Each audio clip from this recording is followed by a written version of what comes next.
ನಾವೊಬ್ಬರು respect ಕೊಡೋದು ಅವ್ರ ಹತ್ರ ಇರೋ ದುಡ್ಡು ವಾಟೆವರಿಂದ ಅಲ್ಲ, ಅವ್ರ ಹತ್ರ ಎಷ್ಟು ಹ್ಯುಮ್ಯಾನಿಟಿ ಇದೆ ಅಂತ. ಒಬ್ಬರು ದುಡ್ಡು ಅದು ಇದು ನೋಡಿ ನಾವು ಒಬ್ಬರು ರೆಸ್ಪೆಕ್ಟು ಕೊಡೋಲ್ಲ, ಮಾತಾಡ್ಸೋಕ್ಕೂ ಹೋಗಲ್ಲ. ಇವಾಗ ಸದ್ಯ ಪರಿಸ್ಥಿತಿಯಲ್ಲಿ ಎಷ್ಟೇ ದುಡ್ಡಿದ್ರೂ ಒಂದು ಸಾವು ನೋವಾದಾಗ ಈ ಥರ ಮನೆ ಬಿಡೋದು ಇದು ಅಂತಂದ್ರೆ ನಾವು ಇಷ್ಟು ಗಟ್ಟಿಯಾಗಿದ್ದೀವಿ ಅಂದರೆ ಮನಸ್ಸು ಇಂಪಾರ್ಟೆಂಟ್ ಇದೆ. ಬಾಜುನೇ ಹಿಂಗೆಲ್ಲ ಆದರೂ ನಾವೊಬ್ಬರೇ ಇರ್ಬೋದಂತ ಧೈರ್ಯ ತೋರಿಸಿರ್ತಿದ್ದೀನಿ ನಾನು ಎಸ್ಪೆಷಲಿ. ಅಂದರೆ ಅದು ನಮ್ಮ ಮನಸ್ಸಿಂದ ಅನುಗುಣ. ಎಲ್ಲನೂ ಏನೋ ಆಸ್ಟ್ರಾಲಜಿ ಅದ್ರ ಪ್ರಕಾರ ಹೇಳಿ ಅಂತಲ್ಲ. ಆಮೇಲೆ ದುಡ್ಡಿದ್ರೆ ಜೀವನ ಉಳಿಯಲ್ಲ. ಇರೋಷ್ಟು ದಿನ ಪೀಸ್ಫುಲ್ಲಾಗಿರಬೇಕು, ನೆಮ್ಮದಿ ಎಲ್ಲದಕ್ಕಿಂತ ಇಂಪಾರ್ಟೆಂಟ್ ಅಂತ ನಾವು ಯಾವಾಗ ಹೇಳ್ತಿರ್ತೀವಿ, ಇದ್ರೆ ನೆಮ್ಮದಿಯಾಗಿರ್ಬೇಕಂತ. ಆಮೇಲೆ ಹೆಚ್ಚಾನೆಚ್ಚು ನಾವು ಮಾತಾಡಿದಾಗ ನನ್ನ ಲೈಫಿಗೆ ಕನ್ಸರ್ನ್ ಆಗಿರೋದು ಅಷ್ಟೇ ಹೇಳ್ತಿರ್ತೀನಿ. ಒಬ್ಬರೇ ಬೈದೀನಿ ಮಾಡೀನಿ ಹಾಗೇನಿಲ್ಲ. ಯಾರ ಜೊತೆ ನಾವು ಒಳ್ಳೆಯ ಟೈಮ್ ಸ್ಪೆಂಡ್ ಮಾಡಿರ್ತೀವಿ ಅವರಿಗೆ ಬೈಬೇಕನ್ನೋ ಉದ್ದೇಶ ಯಾರಿಗೂ ಇರಲ್ಲ. ಯಾರಿಗೆ ಹೇಳಿವಂತ ಅದು ಆಲ್ಮೋಸ್ಟ್ ಜಾಸ್ತಿ ಕೆಲವೊಂದು ಪ್ರಾಬ್ಲಮ್ಸ್ ಲೇಡಿಯಿಂದನೂ ಆಗಿರ್ತಾವೆ. ನಾವು ಲೇಡೀಸ್ಗೂ ಬೈದೇವೆ, ಬರೀ ಜೆಂಟ್ಸಿಗಲ್ಲ ಅಂತ ನಾ ಭಾಳ ಸಲ ಹೇಳೀನಿ. ಇದಕ್ಕಿಂತ ನಾ ಜಾಸ್ತಿ ಕ್ಲಾರಿಫಿಕೇಶನ್ ಕೊಡೋಲ್ಲ. ಆದರೂ ಹಣ ಎಷ್ಟಿದ್ರೇನು ಋಣ ಇದ್ದ ಜೀವನ ಅಂತಂತ ಹೇಳ್ತಾರೆ. ಸೊ ಯಾವುದೂ ಶಾಶ್ವತ ಅಲ್ಲ, ಯಾರು ನಮ್ಮ ಜೊತೆ ಇರ್ತಾರೆ ಅನ್ಕೊಳಕ್ಕಾಗಲ್ಲ. ಯಾವಾಗ ಹೆಂಗೆ ಟೈಮ್ ಚೇಂಜ್ ಆಗ್ತದೆ ಗೊತ್ತಿಲ್ಲ.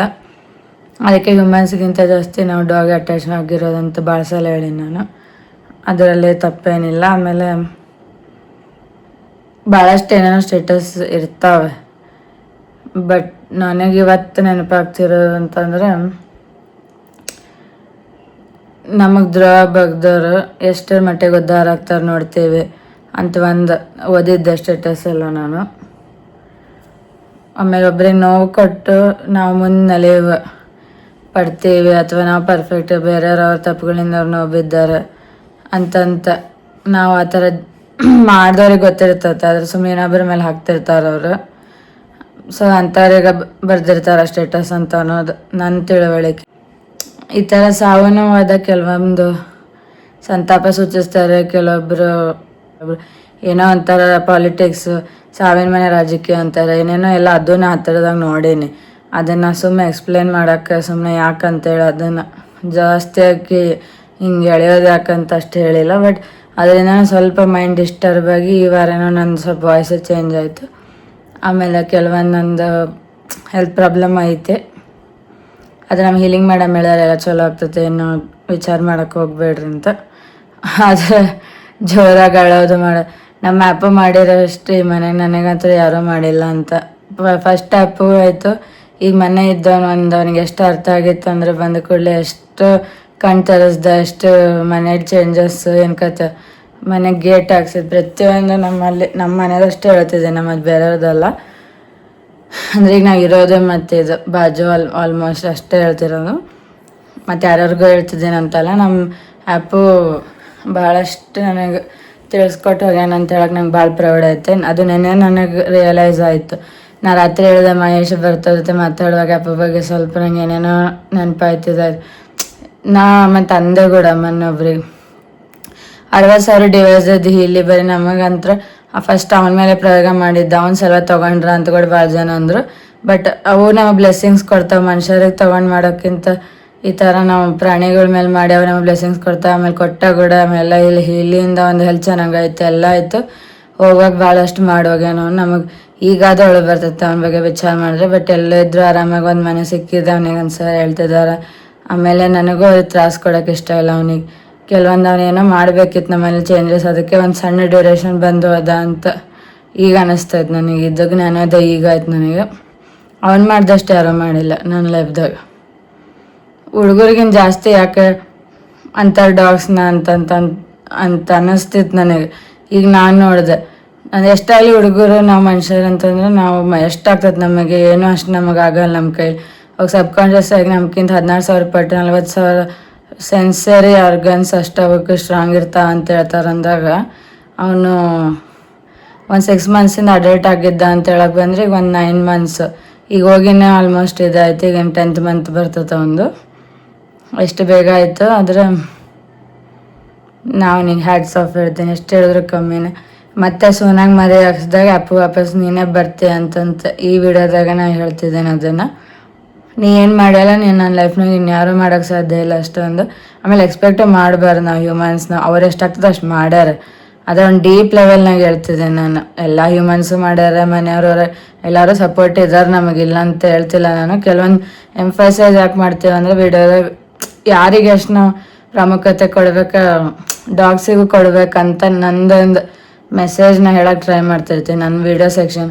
ಈಗ ನಮ್ಮ ಪೇರೆಂಟ್ಸ್ ಅವ್ರು ಬೇರೆ ಬೇರೆ ವಿಷಯ ಅಡ್ರೆಸ್ ಮಾಡ್ತಾರೆ, ನಾವು ಅವ್ರಿಗೆ ಫೋರ್ಸ್ ಮಾಡೋಲ್ಲ, ಹಿಂಗೆ ಹೇಳಂತ ನನಗೆ ಇಷ್ಟ ಆಗಿದ್ದು ನಾ ಹೇಳ್ತಿರ್ತೇನೆ. ಅವ್ನು ಮಾಡಿರೋಷ್ಟು ಹೇಳೋಕ್ಕೂ ಆಗಲ್ಲ. ನಾನು ಹೇಳಿದ್ರೆ ಮತ್ತು ಬ್ಲೇಮ್ ಮಾಡ್ದಂಗೆ ನಾನು ಸುಮ್ಮನೆ ಯಾಕಂತ ಅಪ್ಪು ನೀನು ವಾಪಸ್ ನೀನು ನನ್ನ ಲೈಫಲ್ಲಿ ಬರ್ಬೇಕಂತ ನನಗೆ ಅನ್ನಿಸ್ತೈತಿ. ಈಗ ನೀ ಇಷ್ಟೆಲ್ಲ ವಿಚಾರ ಮಾಡಿದೆ, ನಾನು ಸುಮ್ಮನೆ ಹೇಳ್ತಿದ್ದೆ ಏನು ಮಾಡ್ತೆ ಅಪ್ಪು ನನ್ನ ಸಲುವಾಗಿ, ನಾನು ಇಂದು ಟಾಯ್ಲೆಟ್ ಎಲ್ಲ ಇದು ಮಾಡಿದೆ, ಕ್ಲೀನ್ ಮಾಡಿದೆ, ಏನೇನೋ ಹೇಳ್ತಿದ್ದೆ. ಸೊ ಮಜಾಕಿಗೂ ಹೇಳೀನಿ ನಾನು, ಸೀರಿಯಸ್ ಅಂತೆಲ್ಲ ಎಕ್ಸ್ಪೆಕ್ಟ್ ಮಾಡಿಲ್ಲ ನಾನು. ನನಗೆ ಇಷ್ಟ ಅವನು ಸೇವೆ ಅಂತ ತಿಳ್ಕೊಂಡು ಒಂದು ಲವ್ ಇರ್ಬೋದು, ಕೇರ್ ಅಂತ. ಅವಕ್ಕೆ ಪಾಪ ಮಾತು ಬರಲ್ಲ ಮತ್ತು ನಮ್ಮ ಮೇಲೆ ಡಿಪೆಂಡ್ ಅಂತ ತಿಳ್ಕೊಂಡು ಮಾಡಿದ್ದೆ. ಹಂಗೆ ನಂದು ಗ್ರೇಟ್ನೆಸ್ ಅಂತ ಹೇಳ್ತಿಲ್ಲ, ಬಟ್ ಅದಕ್ಕೊಂದು ರಿಟರ್ನ್ಸ್ ಆಗಿ ಏನೇನು ವಿಚಾರ ಮಾಡ್ಯ ನನ್ನ ಬಗ್ಗೆ ಅದನ್ನು ಹೇಳೋಕ್ಕೂ ಆಗಲ್ಲ. ಆದರೆ ಒಂದು ನಾನು ಥ್ಯಾಂಕ್ಫುಲ್ ಹೇಳಲೇಬೇಕು, ಅದು ಅವನಿವರೆಗೆ ಮುಟ್ಟಿರ್ತೈತೆ ಅಂತ ನನ್ನ ಮನಸ್ಸೊಳಗೆ ಹೇಳ್ಕೊಂಡಿನಿ. ಆದರೂ ಕ್ಯಾಮ್ರಾ ಮೇಲೆ ಕೂಡ ಹೇಳ್ಬೇಕಂದ್ರೆ ನಮ್ಮ ಹೀಲಿ ಮೇಡಮ್ಗೂ ಹೇಳಿದ್ದೆ ನಾನು. ಇದು ಮತ್ತು ಕ್ಯಾಮ್ರಾ ಮುಂದೆ ಹೇಳ್ಬೇಕಂತ ಹೇಳ್ತಿದ್ದೇನೆ ಅಷ್ಟೇ ನಾನು. ಇದೇ ಥರ ನಮ್ಮ ಬ್ಲಾಗ್ಸ್ ಬರ್ತಿರ್ತವೆ, ನೋಡ್ತಾಯಿರಿ ಎಲ್ಲರೂ. ಆದಷ್ಟು ನಾವು ಒಳ್ಳೆಯದನ್ನು ತೋರ್ಸೋಕ್ಕೆ ಟ್ರೈ ಮಾಡ್ತಿದ್ದೀವಿ.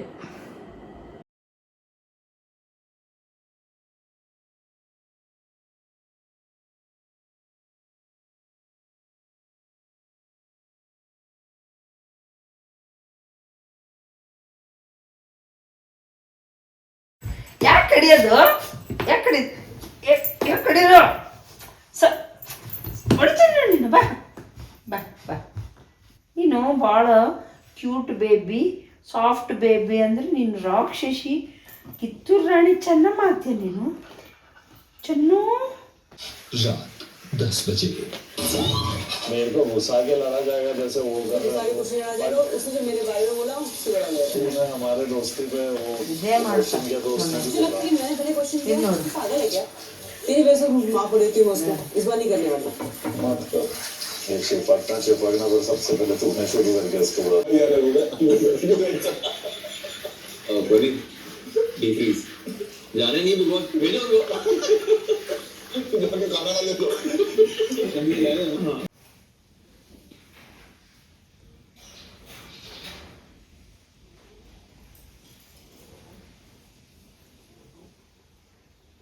ಬಿಗ್ ಬಾಸ್ ಮನೆ ದೊಡ್ಡವ ಚಿಗವನ್ ಕತೆ ಅಂತೇಳಿ ದೊಡ್ಡತೆಲ್ಲ ನಾವು ಕಾಮಿಡಿ ಪೇಸ್ ಆಗ್ಯಾರ ಒಂದಿಬ್ಬರು. ನಾವು ಹೇಳ್ತಿರ್ತೀವಿ ಅವಾಗ ದೊಡ್ಡವ ಚಿಕ್ಕವನ ಕತೆ, ಚಿಕ್ಕಪ್ಪನ ಕತೆ, ಅದು ಯಾರಿಗೆ ಅನ್ವಯಿಸ್ಬೋದು. ನಾವು ಮೊದಲೇ ಹೇಳಿ ನಾವು ಹೆಸರು ತೊಗೊಂಡು ಹೇಳೋಕ್ಕಾಗಲ್ಲ, ಬಟ್ ಏನೋ ಒಂದು ಹೇಳ್ತಿರ್ತೀವಿ. ಅಂದರೆ ನಮ್ಮದು ಒಂದು ಎಕ್ಸ್ಪೀರಿಯನ್ಸ್ ಅದನ್ನು ಆಲ್ರೆಡಿ ಬಿಗ್ ಬಾಸ್ದಾಗ ಆಗತ್ತಂತ ನಮ್ಮ ರಿಲೇಟ್ ಆದಾಗ ಹೇಳ್ತೀವಿ. ನಾವು ಇವ್ರಿಗೆ ಅಂದೇವಂತಂತಲ್ಲ, ಸುಮ್ಮ ಜನರಲ್ ಒಂದು ಶೇರ್ ಮಾಡ್ಬೇಕು. ನನಗೆ ಯಾವ್ದು ಹಾರ್ಟ್ ಟಚಿಂಗ್ ಅನ್ಸಿದ್ದು ನಾ ಹೇಳ್ತಿರ್ತೀನಿ, ಯಾರಿಗೆ ಅನ್ಬೇಕಂತ ಹೇಳತ್ತಿಲ್ಲ ನಾನು. ಆದರೆ ಬೈಲೆ ಮಾಡ್ಚೂರು ಯಾರಾಡ್ರು ಮಾಡಿ ನೋಡಿ, ಯಾರಾಡ್ರು ದೊಡ್ಡವನಕ್ಕೆ ಬೆನ್ನ ಒಂದು ಮಕ್ಕಂಡ್ಲ ಫೀಲಿಂಗು ಊಟ ಬಿಟ್ಲಕ್ಕೆ ಜಗಳ ಅಂತ ಬಂದಾಗ 20 ನಿಮಿಷ ನಿಂಗೆ ಜಗಳ ಆಡೋದ್ಲ ನಾನು ಬಿಗ್ ಬಾಸ್ ಮನ್ಯಾಗ. ಏನು ಕೈ ತೋರಿಸಿ ಏನು ರೆಸ್ಪೆಕ್ಟ್ ತಾನು ಮೇಲೆ ರೆಸ್ಪೆಕ್ಟ್ ಕೊಡೋದಿಲ್ಲ, ಸಣ್ಣವ್ರ ಕಡೆ ಅನ್ನಿಸ್ಕೊಳ್ಳೋ ಪರಿಸ್ಥಿತಿ ತಂದ್ಕೊಳ್ಲಿಕ್ಕೆ. ಆಕಿಗಷ್ಟೇ ರೆಸ್ಪೆಕ್ಟ್, ಇನ್ನೊಬ್ರು ಡಿಸ್ರೆಸ್ಪೆಕ್ಟ್ ಆಕಿ ಕೊಡೋದು. ಅವ್ರು ಹೇಳೋಗ್ಯಾರ ಯಾರಪ್ಪನ ಆಸ್ತಿ ಅಲ್ಲ ಅಂತೇಳಿ, ಅಂದ್ರೆ ರೆಸ್ಪೆಕ್ಟ್ ಕೊಡ್ಬೇಕು ಇಸ್ಕೋಬೇಕು. ಇಲ್ಲ ಆಕಿ ಬರೀ ಇಸ್ಕೊಳ್ಳೋದಷ್ಟೇ, ನಂಗೆ ರೆಸ್ಪೆಕ್ಟ್ ಕೊಡತ್ತಿಲ್ಲ ಅಂತ ತಿಳ್ಕೊಂಡು ಜಗಳಗಳು ಮಾಡೋದು. ಆಮೇಲೆ ತಾನೇ ಹೋಗಿ ಊಟ ಬಿಟ್ಟು ಮಕ್ಕಳು ನಂಗೆ ಯಾರು ಬಂದು ಊಟ ಕೇಳಲಿಲ್ಲ ನೋಡೋದು ಮತ್ತು ಪೊಟ್ರೆ ಮಾಡೋದು. ಚಿಗವನಕ್ಕಿ ಆಕೆಗೆ ಅದೇ ಮೈಂಡ್ ಸೆಟ್ ಆಯ್ತು ಅಂದ್ಕೂಡಿ ಇದೇ ಟೈಮ್ನಾಗ ಪ್ಲೇ ಕಾರ್ಡ್ ಆಡ್ತಾಳೆ, ಊಟ ಮಾಡ್ಬಾರ್ದು ಇದಂತೆ ನಾನೇ ಒಳ್ಳೆಯಳಂತ ತೋರಿಸ್ಕೊಳಕ್ಕೆ. ಆಮೇಲೆ ಗಿಲ್ಲಿ ಅದಕ್ಕೆ ಯಾರು ಊಟ ಕೇಳಕ್ಕೆ ಹೋಗ್ಬೇಡ್ರಿ, ಬಿಡ್ರಿ, ಬೇಕಾದ್ರೆ ಅವ್ರು ಮಾಡ್ತಾರಿಲ್ಲ ಬಿಡ್ತಾರೆ. ರಘುವಣ್ಣ ಏನಾನ ನೀವು ಒಬ್ರು ಮಾತು ಕೇಳೋಗಿ ಇದು ಮಾಡಕ್ಕೆ ಹೋಗ್ಬೇಡ, ಭಾಳ ಇದು ಅನ್ನಿಸ್ಕೊತೀವಿ ನೋಡಿ. ಯಾರೇನು ಸಣ್ಣ ಹುಡುಗರಲ್ಲ, ಇಲ್ಲೆಲ್ಲ 60 ವರ್ಷದ ಮೇಲೆ ಅದಾರು. ಈಕೆ ಚಿಗವನಕ್ಕೆ ಎಲ್ಲ ಹೋಗಿ ಚೂಸ್ತಾಳಗಪ್ಪ ಅಂತಂದ. ಈಕೆ ಏನು ಮಾಡ್ತಾಳು, ಚಿಗವ ಎಲ್ಲ ನೋಡೋದು ಗಿಲ್ಲಿ ನೀನೇ ಒಂದಾಗ ಕೊಡಲ್ಲ ಯಾರನ್ನ, ನೀ ಹಿಂಗಿದ್ದಿ, ನೀ ಅಗಲಿಸ್ತಿ, ನೀ ಏನು ಬೇಕಾದ್ ಮಾಡಿ. ಅವಳು ನೋಡಿದ್ರೆ ಅಲ್ಲಿ ಒಳಗೆ ಗಿಲ್ಲಿಗೆ ಕ್ವಚನ್ ಹೆಂಗೆ ಬೇಕಾದಂಗೆ ಬೈತಿದ್ದಾಳೆ. ಮತ್ತು ರಘುವಿಗೆ ಇವ್ರೇನು ದೊಡ್ಡ ನನ್ನ ಮಂದಿ ಅದಕ್ಕೂ ಇಲ್ಲ, ಆಕಿಗೆ ದುರಂಕಾರ ಏಜ್ ದೊಡ್ಡ ಐತಂತ. ಈಕಿ ಚಿಗವ್ ಅದನ್ನ ಬಿಟ್ಲೆ ಹೊರ ಬಂದ್ಬರಿಗೆ ಇಲ್ಲಿ ಹೇಳಿದ್ದೀನಿ ನಾವು ಹೇಳಿದ್ದೀನಿ ಬಂದು ಅಂತಾಳೆ. ಆಕಿಗೆ ಸಪೋರ್ಟ್ ಕೊಡೋದಿದ್ರೆ ಈಕಿ ಬಕೆಟ್ ಹಿಡಿಯೋದು ಅಂತಾರೆ, ಅದನ್ನು ಸಪೋರ್ಟ್ ಅನ್ನಲ್ಲ. ಆಕಿಗೂ ಒಂದು ಸ್ವಲ್ಪ ಪ್ರಾಬ್ಲಮೆಟಿಕ್ಕು. ಈಗ ಹೊರಗೆ ಹೋದ ಕಡೆ ದುಡ್ಡು ಕೊಡ್ತಾಳೆ, ಮನೆ ಕೊಡ್ತಾಳೆ ಅಷ್ಟೇ ಇತ್ತಂದು ಬಕೆಟ್ ಹಿಡಿದು ಗಿಲ್ಲಿ ಕರೆಕ್ಟಾಗಿ ಗೊತ್ತಿದ್ರು ಮತ್ತು ಹಂಗಂತ ಮಾತಾಡ್ತಾಳೆ ಈಕಿ ಚಿಗವ್. ಯಾಕಂದರೆ ಮತ್ತು ಅಮ್ಮನ ಬೆನಿಫಿಟ್ ನೋಡ್ಕೋಬೇಕಲ್ಲ. ಹಂಗೆ ಸರಿ ತಪ್ಪಿನ ಪಂಚಾಯತಿದಾಗ ದುಡ್ಡು ಆಗೈತೆ ಅಲ್ವಾ ಅಲ್ತಂತ ಯಾಕೆ ಹೇಳೋದು. ಅದು ಬಿಗ್ ಬಾಸ್ ಮನೆ ಇರ್ಬೋದು, ಹೊರಗಿರ್ಬೋದು, ಮಾಡೋದೇ ಹಂಗೆ ಕೆಲವೊಬ್ರು ಬೇಕಂತ. ನಾವು ವಿಟ್ನೆಸ್ ಮಾಡೀವಿ ಅದನ್ನು, ಅದಕ್ಕೆ ಎಕ್ಸಾಂಪಲಾಗಿ ಹೇಳ್ತಿದ್ದೀವಿ ನಾವು. ಯಾವಾಗೂ ಒಂದೇ ರೀತಿ ಹೇಳಲ್ಲ, ಎಲ್ಲ ರೀತಿ ಹೇಳ್ಬೇಕಾಗ್ತೈತೆ. ಒಬ್ಬನ ಸಪೋರ್ಟ್ ಮಾಡಿ ಇನ್ನೊಬ್ಬರನ್ನ ಕೆಟ್ಟು ಮಾಡಿ ನಮಗೇನು ಸಿಗೋಲ್ಲ. ಎಲ್ಲರಿಗೂ ಸಮ ಅಂತಲೇ ಹೇಳ್ಬೇಕಂತ ಹೇಳ್ತೀವಿ ನಾವು. ಅದಕ್ಕಾಗಿ ನಾವು ಯಾರಿಗೂ ಸಪೋರ್ಟ್ ಕೊಡಲ್ಲ. ತಪ್ಪೆ ಅಂದರೆ ತಪ್ಪೆ, ಅದು ಯಾರೇ ಇರಲಿ. ಅದನ್ನು ನನ್ನ ದೃಷ್ಟಿಕೋನದ ನಾನು ಹೇಳ್ತಾನೆ ಇರ್ತೀನಿ. ಹೇಳ್ಬೇಕನ್ನಿಸ್ತು ಹೇಳ್ತಾನೆ ಇರ್ತೀವಿ. ಹೇಳ್ಬೇಡ ಅಂದರೆ ಹೇಳ್ತೀವಿ ನಾವು ಹಂಗೆ ಸ್ವಲ್ಪ ಗಿಲ್ಲಿ ಇದ್ದಂಗೆ ನಾವು ಹೇಳೋದೇ.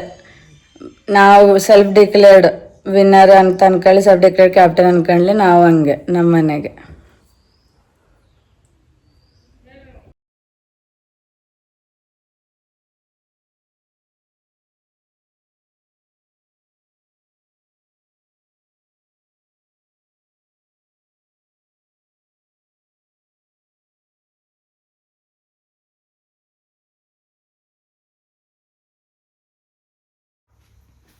ಇದು ನಮಗೆ ಗೊತ್ತೇ ಇಲ್ಲ ನೋಡ್ರಿ. ಇದು ನಾವು ಎಕ್ಸ್ಪೆಕ್ಟೇ ಮಾಡಿಲ್ಲ. ನಾವು LLB ಸರ್ಟಿಫಿಕೇಟ್ ಆಯ್ತೀನಿ, ಎಲ್ಲ ನಮ್ಮ ಕಡೆ ಐತೆ, ಆರಾಮಾಗಿ ಜೀವನ ನಡೆಸ್ತಿರುವಾಗ LLM ಸರ್ಟಿಫಿಕೇಟ್ ಬಂತು. ಯಾರು ಹೇಳಿದ್ದು ನಾವು ಓದಕ್ಕಾಗಲ್ಲ ಅಂತ? ನೋಡ್ರಿ, ಚಾಲೆಂಜ್ ಮಾಡಿದ್ರೆ ಎಲ್ಲಾನು ಮಾಡ್ಬೋದು. ದಾದನ್ ಫ್ಯಾನ್ಸ್ ನಾವು. ಯಾರು ಗೊತ್ತಾ? ದಾದಾ ಅಂತ ಬಿಗ್ ಬಾಸ್ ನ ಶೈನ್ ಮಾಡ್ತಿದ್ದಾರೆ, ನಾವು ಔಟ್ಸೈಡ್ ದ ವರ್ಲ್ಡ್ ನ ಶೈನ್ ಮಾಡ್ತಿದ್ದೇವೆ. ಇದೆಲ್ಲ ಕ್ರೆಡಿಟ್ಸ್ ವಿಡಿಯೋ ಮಾಡ್ತಿದ್ದ ಸುರೇಶ್ ಜಡ್ಗೆ ಅವ್ರ ಹೆಸರು ಬಂದತ್ ನೋಡ್ರಿ ಇಲ್ಲಿ. ಮತ್ತೆ ಮದರ್ ನಮ್ಮ ಮದರೇ ನಾವು ಇವತ್ತು ಜನ್ಮ ಕೊಟ್ಟಿರೋದಕ್ಕೆ ನೋಡ್ರಿ. ಸೊ ಎಲ್ಲಾರು ಮದುವೆ ಆದ್ರೆ ನಮ್ಮಲ್ಲಿ ಹುಡುಗಿಯರು ಹೇಳ್ತಿದ್ರು, ನಮ್ಮ ಗಂಡನ ಹೆಸರು ಬರ್ತತೆ, ಆಧಾರ್ ಕಾರ್ಡ್ನಾಗ ಇಲ್ಲ ಅಂದ್ರೂ ಕೂಡ ಇಲ್ಲಿ ಸರ್ಟಿಫಿಕೇಟ್ ಆಯ್ತು, ಪ್ರತಿಯೊಂದು ಅಡ್ಮಿಷನ್ ಗಂಡನ ಹೆಸರು ಬರ್ಬೇಕು, ನಮ್ಗೆ ಇಷ್ಟ ಆಗಲ್ಲ ಅಂತಿದ್ರು ಅವ್ರು. ಯಾಕಂದ್ರೆ ಅವ್ರು ನಮ್ ಸಪೋರ್ಟೇ ಕೊಡಲ್ಲ. ಮತ್ ನಮ್ಮ ಮನೆಗಿಂದೆಲ್ಲ ಹೋರಾಟ ಮಾಡಿ ಮನೆ ಕೆಲಸ ಮುಗಿಸಿ ಜಗಳ ಮಾಡಿ ಬರ್ತೀವಿ. ಮತ್ತೆ ಇಲ್ಲಿ ಅವ್ರ ಹೆಸರು ಬರ್ತದೆ ನೋಡ್ರಿ, ಮದುವೆ ಆಗಿ ಓದಿದ್ದು ಅದೊಂದು ನಮಗೆ ರಿಗ್ರೆಟ್ ಅಂತಿದ್ರು ಅವ್ರು. ನನಗೆ ಆ ರಿಗ್ರೆಟ್ ಇಲ್ಲ. ಡೈರೆಕ್ಟ್ ಫಾದರ್ ಮದರ್ಗೆ ಹೋಗ್ಬೇಕು, ಅವ್ರಿಗೆ ಬರ್ತದೆ ಎಲ್ಲ ಸರ್ಟಿಫಿಕೇಟ್ ಮೇಲೆ ಅವ್ರಿಗೆ ಇರೋದು. ಯಾಕಂದ್ರೆ ಓದಿಸಕ್ ಮಾತ್ರ ಕಾರಣ ನಮ್ಮ ಪೇರೆಂಟ್ಸೇ, ಯಾರಪ್ಪನ ಆಸ್ತಿ ಅಲ್ಲ. ಅಷ್ಟೇ ಗೈಸ್, ನೋಡ್ತಾ ಇರಿ. ನಾವೇನೋ ಇದು ಖುಷಿ ಆಗತ್ತೆ, ನಾವೇನೋ ಒಂದು ಮಾಡ್ತೀವಿ ಸಣ್ಣ ಸರ್ಪ್ರೈಸ್ ನೋಡೋಣ. ನಮ್ಮ ಎಪಿಸೋಡ್ ತಗೊಂಡು ಹೋಗ್ಬೇಕಾಗ್ತದೆ. ನಾವೇನೋ ಬಿಟ್ಟು ಹೋಗಕ್ಕೆ ಒಂದಾಗಲ್ಲ, 1 ತಾಸ್ನಾಗೂ ಬರ್ಬೇಕು. ಮತ್ತು ಮನೆ ಲಾಕ್ ಹಾಕೋದು ಮಾಡಲ್ಲ ಪ್ರಾಬ್ಲಮ್. ಏನೋ ಒಂದು ನೋಡ್ತೀವಿ, ಸಣ್ಣದೊಂದೇನೋ ಸ್ವಲ್ಪ ತಿಂದು ಏನೋ ಒಂದು ಕಾಫಿ ಕೊಟ್ಟು ಬರ್ತೀವಿ ಅಷ್ಟೇ. ಕಿಚನ್ ಪಂಚಾಯತ್ ಡಿ ಕೋಡ್ 2 ಆಗ್ಬಿಡ್ತದೆ. ನಾಳೆ ಸ್ಯಾಟರ್ಡೆ, ನಾಳೆ ಗುಡಿಗೆ ಹೋಗ್ಬೇಕು.